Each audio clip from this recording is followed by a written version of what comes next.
শক্ত যুক্তি আছে, দৃঢ় বিশ্বাস আপিলে জিতে আসব। তাসনিম জারা। ফার্মগেটে সড়ক অবরোধ, যান চলাচল বন্ধ। বিএনপি জামায়াতের ৯ প্রার্থীসহ ৪১১ মনোনয়নপত্র বাতিল।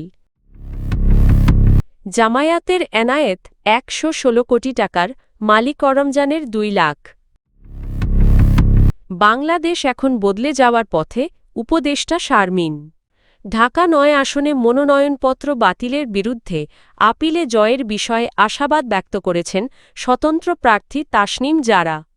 তিনি বলেছেন, আপিলে বলার মতো শক্ত যুক্তি রয়েছে এবং তারা জিতে নির্বাচনে অংশ নিতে পারবেন বলে দৃঢ় বিশ্বাস রয়েছে। শনিবার রাত ১১টা ২২ নিজের ভেরিফাইড ফেসবুক পেজে দেওয়া এক ভিডিও বার্তায় তাসনিম জারা এসব কথা বলেন। তিনি জানান, মনোনয়ন বাতিলের সিদ্ধান্তের বিরুদ্ধে আপিলের প্রক্রিয়া ইতিমধ্যে শুরু হয়েছে এবং তার আইনজীবীরা অতীতের নজিরসহ শক্ত যুক্তি তুলে ধরবেন।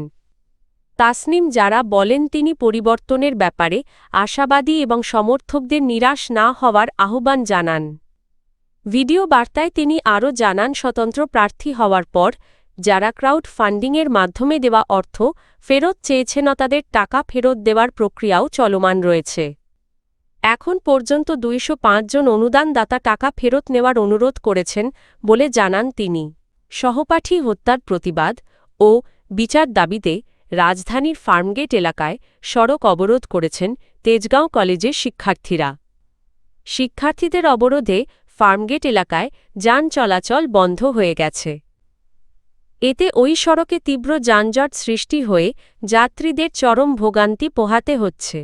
মনোনয়নপত্র যাচাইয়ের প্রথম ৩ দিনে বিএনপির ৩ জন, জামায়াতে ইসলামীর ৬ জন সহ মোট ৪১১ জন প্রার্থীর মনোনয়নপত্র বাতিল হয়েছে। বাতিল হওয়া প্রার্থীরা রিটার্নিং কর্মকর্তাদের নিরপেক্ষতা নিয়ে প্রশ্ন তুলেছেন। রিটার্নিং কর্মকর্তার কার্যালয় সূত্রে জানা যায়, ঢাকায় ৭৪ এবং অন্যান্য জেলায় ৩৩৭ প্রার্থীর মনোনয়ন বাতিল হয়েছে। এর বড় অংশই স্বতন্ত্র প্রার্থী, যাদের ক্ষেত্রে ১% ভোটারের স্বাক্ষরে গরমিল পাওয়া গেছে।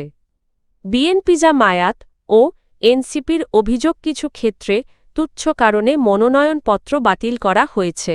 তবে নির্বাচন কমিশন জানিয়েছে, আইন অনুযায়ী যাচাই বাছাই হয়েছে এবং বেআইনিভাবে বাতিল হলে আপিলে প্রার্থিতা পুনর্বহাল হবে।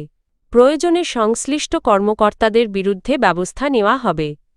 নির্বাচন কমিশনের বিজ্ঞপ্তি অনুযায়ী বাতিল হওয়া প্রার্থীরা ৯ জানুয়ারি পর্যন্ত আপিল করতে পারবেন। আপিলে টিকে না থাকলে উচ্চ আদালতে যাওয়ার সুযোগ থাকবে। ইসি কমিশনার আনোয়ারুল ইসলাম সরকার বলেন, আপিলে যৌক্তিক কারণ দেখাতে পারলে প্রার্থীরা তাদের প্রার্থিতা ফিরে পাবেন।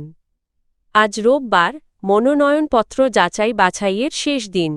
আসন্ন জাতীয় সংসদ নির্বাচনে জামায়াতে ইসলামীর প্রার্থীদের সম্পদে ব্যাপক বৈষম্য দেখা গেছে। নির্বাচন কমিশনে জমা দেওয়া হলফনামা অনুযায়ী দলটির সবচেয়ে ধনী প্রার্থী ঢাকা-৭ আসনের মো. এনায়েত উল্লাহ। তাঁর মোট সম্পদের পরিমাণ প্রায় ১১৬ কোটি টাকা এবং বার্ষিক আয় সোয়া ৫ কোটি টাকা। অন্যদিকে সম্পদের দিক থেকে সবচেয়ে পিছিয়ে রয়েছেন রাজবাড়ী-২ আসনের প্রার্থী মোহাম্মদ হারুন অর রশিদ। তিনি ১,১০,০০০ টাকার মোটরসাইকেল সহ মোট ২ লাখ টাকার সম্পদের মালিক। কিশোরগঞ্জ-৫ আসনের প্রার্থী রমজান আলী বছরে আয় দেখিয়েছেন মাত্র ১৫,০০০ টাকা। হলফনামা বিশ্লেষণে দেখা যায়, জামায়াতের ২৭৬ প্রার্থীর মধ্যে অন্তত ১৪৮ জন চাকরিজীবী, যাদের বড় অংশই শিক্ষক। এছাড়া চিকিৎসক, প্রকৌশলী, ব্যবসায়ী ও আইনজীবী পেশার প্রার্থীও রয়েছেন। এছাড়া দলটির অধিকাংশ প্রার্থীর নামে মামলা রয়েছে বলেও হলফনামায় উল্লেখ করা হয়েছে।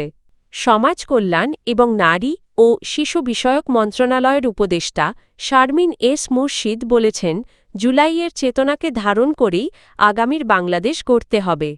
সমাজ কল্যাণ মন্ত্রণালয়ের জনকল্যাণমূলক সেবা তৃণমূল পর্যায়ের অবহেলিত ও পশ্চাৎপদ জনগোষ্ঠীর দোরগোড়ায় পৌঁছে দিতে হবে।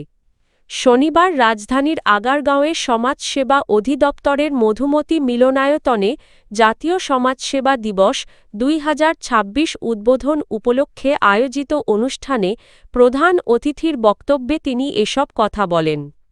উপদেষ্টা জানান গত ১.৫ বছরের সুশাসন নিশ্চিত করতে মন্ত্রণালয়ের কাঠামোগত পরিবর্তন আনা হয়েছে।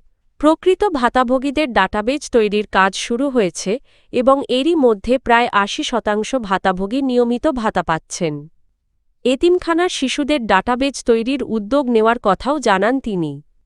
তিনি আরও বলেন, হিজড়া জনগোষ্ঠীর উন্নয়ন এবং যৌনকর্মীদের সন্তানদের শিক্ষার জন্য বিশেষ অনুদানের ব্যবস্থা করা হয়েছে। অনিয়ম রোধে শক্ত মনিটরিং ব্যবস্থার ওপর গুরুত্বারোপ করেন উপদেষ্টা। অনুষ্ঠানে বিশেষ অতিথি হিসেবে উপস্থিত ছিলেন সমাজকল্যাণ মন্ত্রণালয়ের সচিব মোহাম্মদ আবু ইউসুফ। সভাপতিত্ব করেন সমাজসেবা অধিদপ্তরের মহাপরিচালক মো. সাইদুর রহমান খান।